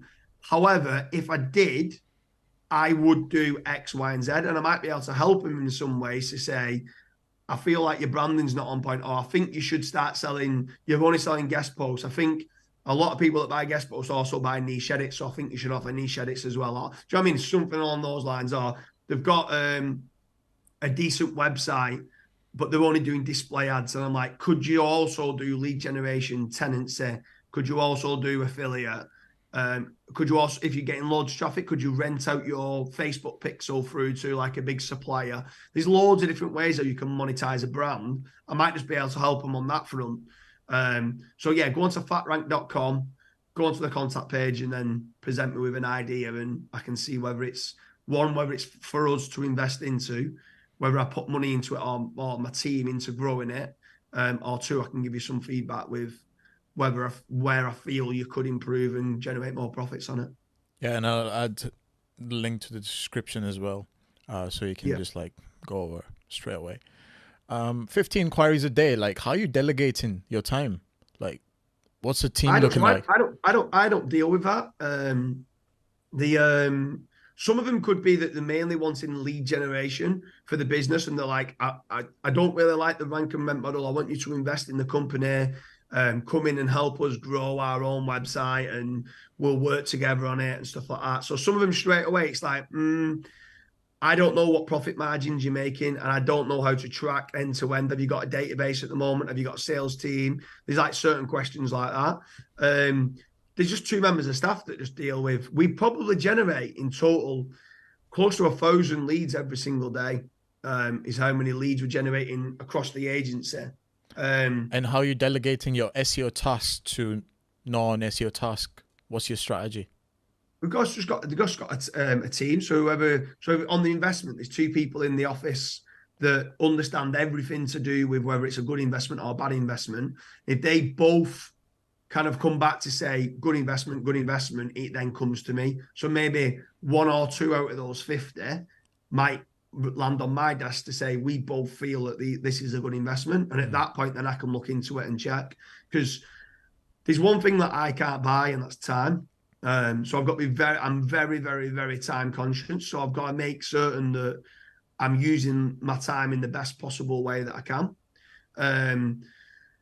Staff and stuff like that can do nearly all of the work. So there's a lot of like, if someone tries to hit me up on Skype or anything like that, it's not me, it's members of my team that's speaking to them. They're mainly like the casino affiliates and stuff like that. They all seem to use Skype. And yeah, I've got a very good team around me of middle managers. So I employed a decade ago a load of apprentices.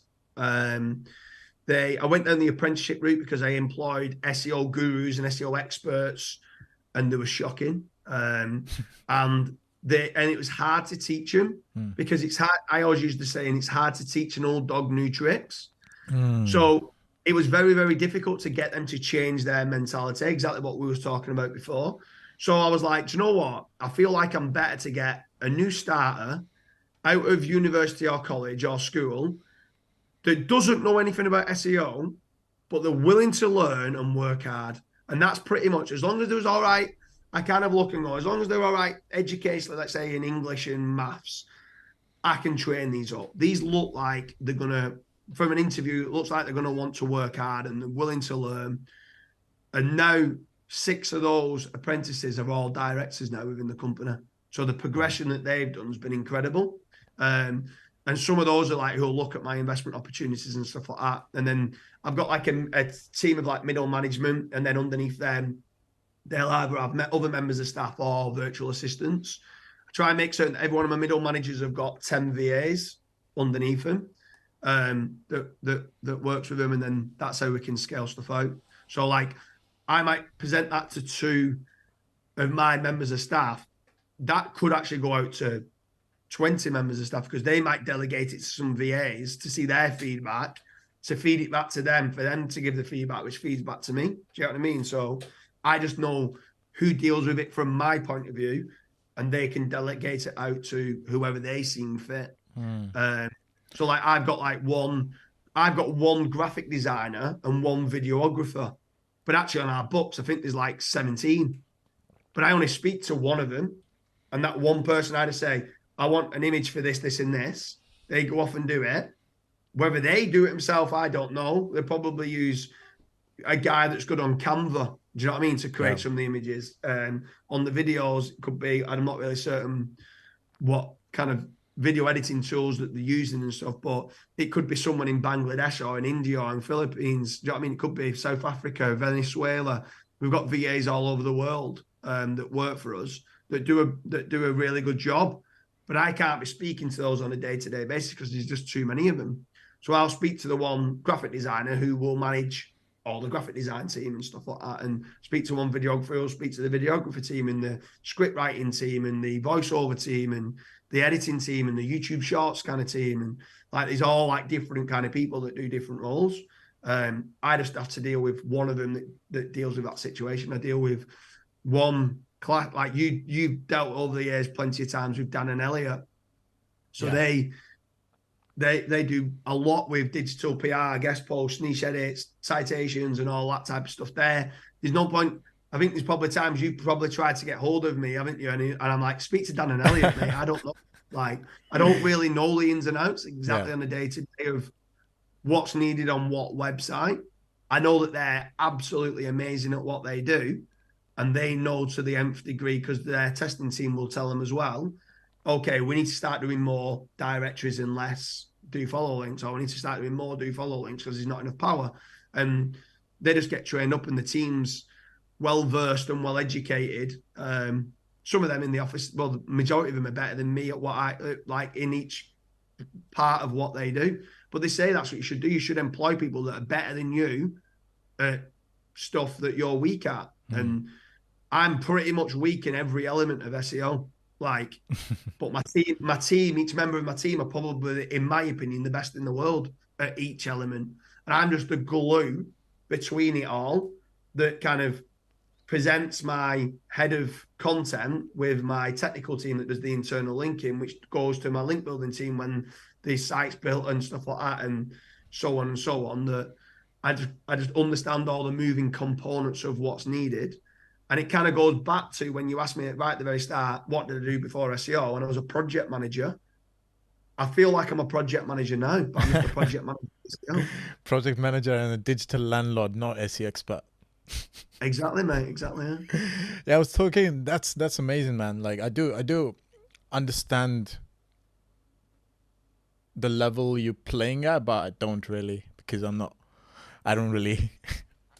In your position in your day to day, and kind of have the direct experience for what you have in, and it's amazing like how various things you kind of having some principles and approaches and kind of mindsets, and there's so much value for the audience who's watching. Kasra was on the podcast last 3 episodes ago, and he mentioned, like, off camera or on camera, I don't remember, that you and him get into a lot of like heated debates, SEO, non-SEO, and there's a lot of criticism, and I think today people like very soft and they can't really take criticism. So having criticism between partners and still being able to do like top level kind of like business and have a great relationship, like how do you embrace criticism and get to that level of like understanding, hey, okay. So it's very important. One of the first things that we do when you was asking about partners and stuff like that, or just employees and members of staff and stuff like that, when we first look to take them on, the first month with every single member of staff, right? I won't try to say we make it hell, but we specifically go in on them of things we don't like, right? So if they're a graphic designer, if with something we don't like, I want everyone going, I don't like this, I don't like that, I don't like this, I don't like that, I don't like this, I don't like that, all the time. And we're being almost like perfectionist with the logo. And some of these logos might have been okay. And what normally happens in the first few days, they normally ask me for a chat, or if it's let's say the graphic designer, they might ask the head of graphic design for a chat. And they say like, oh, I don't think I'm doing very well, and everyone's having a go at me. And they're like, no, that's just part and parcel of it. So you're trying to, right from the word go, get them people to embrace criticism. Because if they can't embrace criticism, they can't work with you. Because if you can't be honest with someone saying that content's a load of garbage because they're going to get upset, well, sorry, I don't want to work with you. If you can't say, I don't like that video, if you don't like it, there's something fundamentally wrong where you can't say something to a member of staff or to a partner. That's rubbish. Of course you can say something if you don't like it. And if you do like it, you praise them and say, that's really good and I like it because of X, Y, and Z. But if you don't like it, you can't just say, I don't like it. You need to give a reason. But if it's a reason, then, and somebody else goes, yeah, I can see where you're coming from. That could be bolder, that, or this could be in green, might work better. They go off and come back with 2 or 3 different designs. And if majority say they prefer this one to that one, or they prefer this one, well, we'll go with majority, because design and content is very subjective as well. So it's not just my opinion. If I prefer this design, doesn't mean it's the nicest looking design. If everybody else says that one's nicer, I'm going to go with that one, even though I think that one's nicer, because design comes down to your own eye and what your own subjective thoughts. Yeah. So with regards to Kazra, I don't know if people know this or not, but Kazra, I met Kazra about, I don't know if it was like 4 years ago or something like that, a meetup in Liverpool. And Kazra was just a web designer. She was just doing web design for a company in Northampton. And I met him, and within 10 minutes of speaking to him, I knew that he was really ambitious. I knew he had the entrepreneurial mindset. And I knew that long-term I could do different businesses with him. So to start with, I just said to Kazra, I want to offer you a job. And I employed him, right? And for the first 12 months, Kazra was just a web designer. And he was building out websites and developing websites. But I knew he wanted to learn and develop. So in the background, I was saying like, do this course, do that course, do this course, do that course. So Kazra's built up this very, very quickly. He's been fast-tracked of doing all his courses in development. And he's always had the entrepreneurial mindset that he's wanted to do his own things and develop and kind of branch out. And then from there, then I just started opening opportunities. So like let's say someone in the investment team might come to me saying, I think this is a good idea. And I might say, it is a good idea, but I haven't got time to put it in. Kazra, do you want to come and do this with me? And Kazra might say, yes, I'll put some money into that, and I'm happy to kind of run with that. And Kazra's now started to build up his own assets and develop and stuff from there. But Kazra lives local to me. He lives like half a mile away. And so does Scott. And what we always do is we always play devil's advocate. So like maybe 3 or 4 days a week, we'll go into the office. And it's about a 30-minute drive. So when we go into the office in that 30 minutes, we just debate, like, and it's always like, sometimes even if I know an answer, let's say but is link building important, right?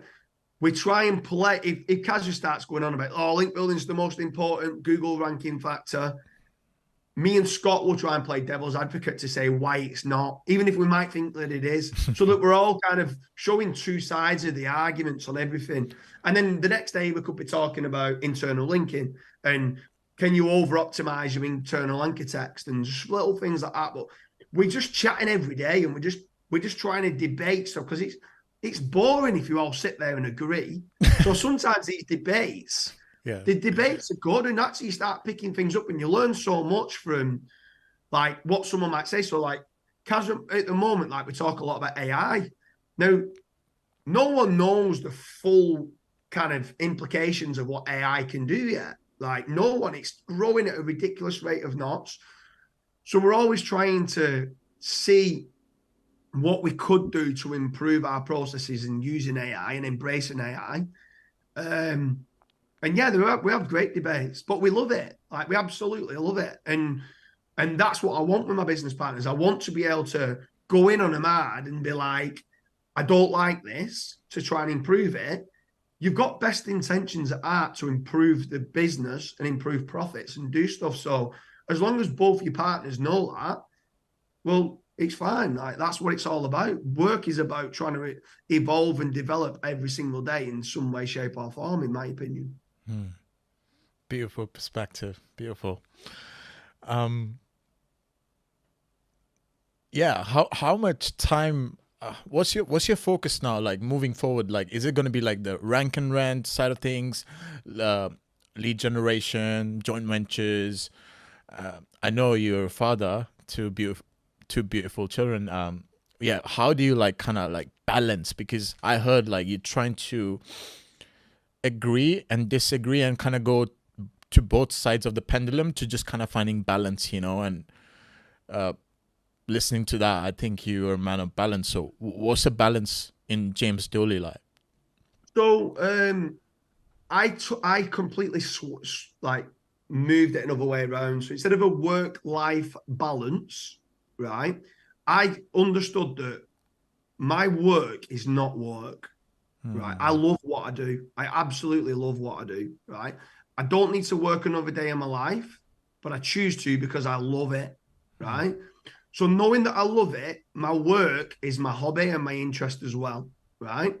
So when I know, like, within myself that this is like, if some people like gaming, that's fine. I don't like gaming. I think SEO is gaming. That's what I like. I feel like it's a game for me to do SEO. So do you think us talking is a game right now?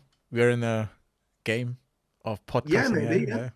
Yeah. Okay. But I feel like I change it from a work-life balance, which then means how many hours do you put in work? How many hours do you put in sleep? How many hours do you put in going to the gym? How many hours do you put in friends? How many hours do you put in family and stuff like that? To a work-life integration. So I bring my wife, like, I met you out in Dubai, right? I went and met you out in Dubai, and I met several other really high level SEOs out in Dubai, and we go over there for a month. I was with my wife and I was with my kids, and my mum sometimes comes out and my friends come out. So I'm having a holiday, and some of my friends at home go, "You're always on holiday, you're right, lazy fucker." And I'm like, well, no, I'm not. Like, because all the people who I work with say, you never switch off, you're always working. So I say, how can, like, my people who I work with say, you work 98% of your life, like, you work too much. And then all my friends say, God, I can't, you don't work, you're retired, you don't do anything. I'm like, that kind of tells me I've got a good balance. Yeah. Because I integrate it all together. If I feel like I don't want to work one day, I'll go out with the kids and do something. I do try to make certain I do spend as much time. Over the years, I've read a lot of books and listened to a lot of stories about the most successful billionaires in the world. Kind of a lot of people on the deathbed said, I wish I'd spent more time with my family. Like, they became obsessed with what they do. So I'm trying to make certain I don't go down that route. And I'm trying to make certain I spend as much time as my kids growing up as I can. So my day-to-day is, we normally get up about 5 o'clock in the morning. I'll pick Kazza up and Scott up. We'll go into the office. We'll have the 30 minutes of debates on the way into the car, on the way to the office. We'll go in the office from like 6 till 1. We'll work in the office. Maybe 6 till 9, I'm at my best, like in flow state, because not many people are in the office then. I'm just focused and I'm getting some work done. We'll work till 1. At 1 o'clock, we'll go to the gym. So we're going to do a decent workout at the gym. We do a sauna, a steam room, and like an ice bath. We like doing that kind of routine after we've been to the gym. Then I'll come home. I'll be home for about 3 o'clock. And from 3 till 7 o'clock every day, I have as my kid, like me and my 2 kids and my wife. So we'll go to like a soft play centre. We'll go to the park. We'll go on a bike ride. We'll go and do something that's not in the house. I don't like being in the house. I like being in the house, but I mean, like, I like them going out. I'm not bothered if it's raining, if it's muddy. Just get outside and get some fresh air. So we go out every day. And and just go and do things and explore, go in the woods, go in the forest, go out on the bike. My daughter's learning to ride her bike at the moment. My youngest son's just turned 1, so he's now just starting walking. So we might go on the field and let him run around. And if he falls over, it's only eating like the grass. And I feel like I've got a good balance. I see my family a lot. I see all my friends a lot. I still play football. But I still feel like I work as hard as I need to work. And yeah, I feel like if I'd segmented it, I couldn't have done what I've done. But because I've integrated it all together, my wife, like, she understands it. She sometimes says, for me to get her attention, she'll call herself a featured snippet, and like she comes up with like banter, like stuff like that. Say, "You'd give me more attention if I said that I'll talk about backlinks or something like that." But we've got a great relationship, and she understands what I'm all about. She lets me like blossom and do what I want to do, but in return, I've got respect for home life and want to make certain that I want to be the best dad in the world. But I think everybody does. So I want to be the best dad in the world. I want to be successful, but I want to also make certain I've got time for friends and family and experiences. Like you'll see as well, like when you was out, like I have no watch. Yeah. I have no tattoo. I know you've got like a lot of nice tattoos, which is who you are, but I've no watch. I've no tattoos. I've no jewelry. I've no expensive car. I'm no materialist. I'm not materialistic in any way, shape, or form. I'm just all about experiences and memories. That's me. Like it's just my time is the best gift I can give anyone. So I don't buy. I don't know this sounds bad, and stuff like that, but Kerry, my wife's got to love it. Like I don't buy any presents at Christmas. I don't buy any presents at birthdays. I don't want any presents back. But indirectly, I do buy presents because I'll buy. We'll go on holidays and we'll experience things and we'll go out and do things and stuff like that. So that's kind of what I've always been about. I hate materials. I hate gifts. I'm just all about experiences and memories. Wow. Beautiful answer. Thanks for sharing your heartwarming answer. I'm also being very mindful of your time. So we're going to wrap into the last set of questions. And like following up what you said, like, how do you balance between, like, I can see from how you express and your body language and your speech, like there's a level of humbleness in it, like a gratitude. How do you balance like gratitude and hunger for more and building an empire? And like, how do you connect those two? Because one person who's like satisfied, they might think they are in gratitude, but they're not. Like, so it's kind of a slippery slope. But yeah, I'll ask anyways.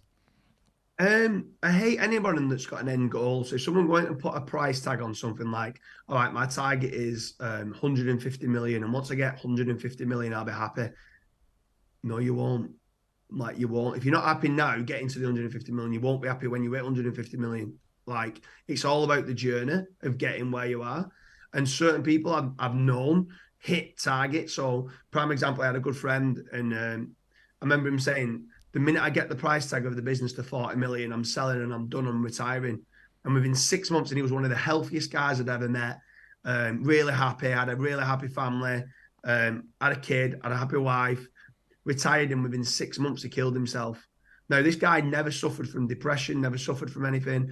And I remember him saying to me one time when I met him that I just feel like I'm in a massive black hole. I'm like, mate, what are you on about? And he's like, I worked all my life to get to this goal. And when I achieved this goal, he said the easiest way of explaining it was I was climbing up the mountain, and I thought on the other side of the mountain would be beautiful countryside and this beautiful life when I climbed down the mountain that way. And when I climbed up to the top of the mountain, it was a cliff edge. And he says, and I've got two choices. I've either got to jump off the cliff edge, but I thought that this was this beautiful life and something else, or I turn back round and walk back down the mountain I just came from. And he thought that this pivotal point in his life would hit this kind of the top and then come back down. And a lot of people that are trekking and do hikes say that sometimes it's not the destination at the top that's the best, it's the climbing up it that's the best. Sometimes at the top, it's you can't see anything, it's loads of fog, it's blazing winds, and it's not that nice at the top. So sometimes it's the journey up that's the better. So in answer to it is, I'm always humble because I don't have any set goals. I don't really have any, oh my God, you're really successful. I don't even see myself as being successful, if I'm being honest. I just enjoy life each day. I enjoy family time and friend time. And a lot of the hunger now seems to come from the people that are around me, having the right partners. They're still maybe in their progression of like, they want exponential growth.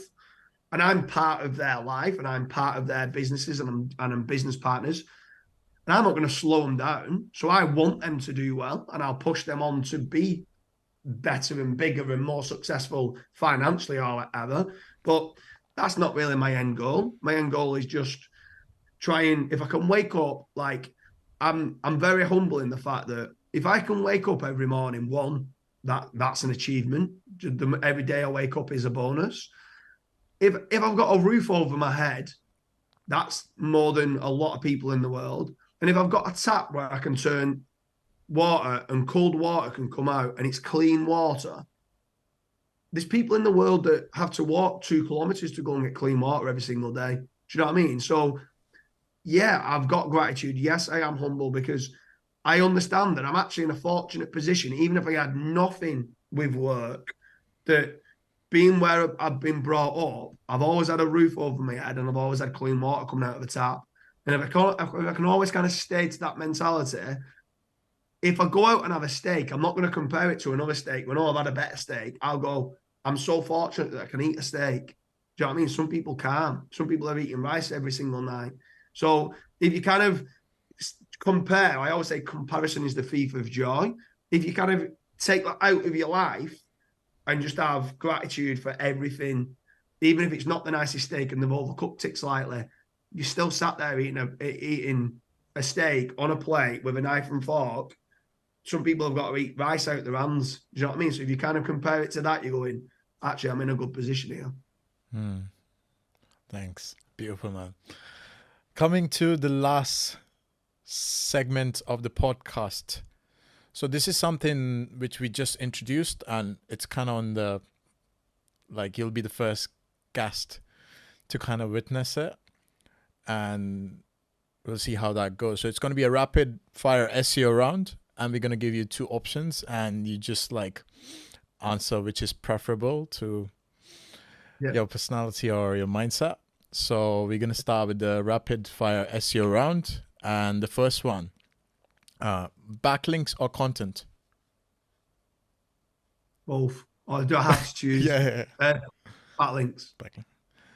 Dubai or Spain? Dubai. SEO or horses? SEO. Masterminds or conferences? Masterminds, definitely. And the last one, who's a better SEO, James Dooley or Kasra Dash? Obviously me. Beautiful. Thanks, James. It's been, I think it's almost like a 2-hour podcast or something. Thanks for coming. It's been a joy for me listening to all your wisdom and SEO insights and business insights and how many topics we covered, digital, nomadic insights, family, this and that. Like, I think I'll have to get like 2 editors to just subsection each each topic. It's going to be a lot, but we appreciate you coming. And for our listeners, if you want to give them any last advice and where they can find you, if they want to connect with you and stuff. So I've got jamesdooley.com. On there, you'll find all my social profiles. If you scroll down to the bottom, I'm on Twitter, Facebook, Instagram, LinkedIn. I'm starting to do quite a lot more on YouTube. I might get some like YouTube shorts from this video and stuff like that.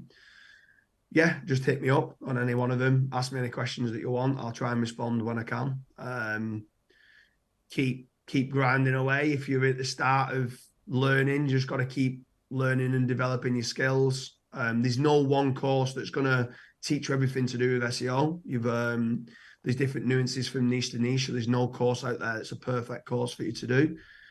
Just work hard, enjoy your life, and peace. Thanks, James. Peace. Always, mate. Yeah. Cheers, mate. Thank you very much. Thanks.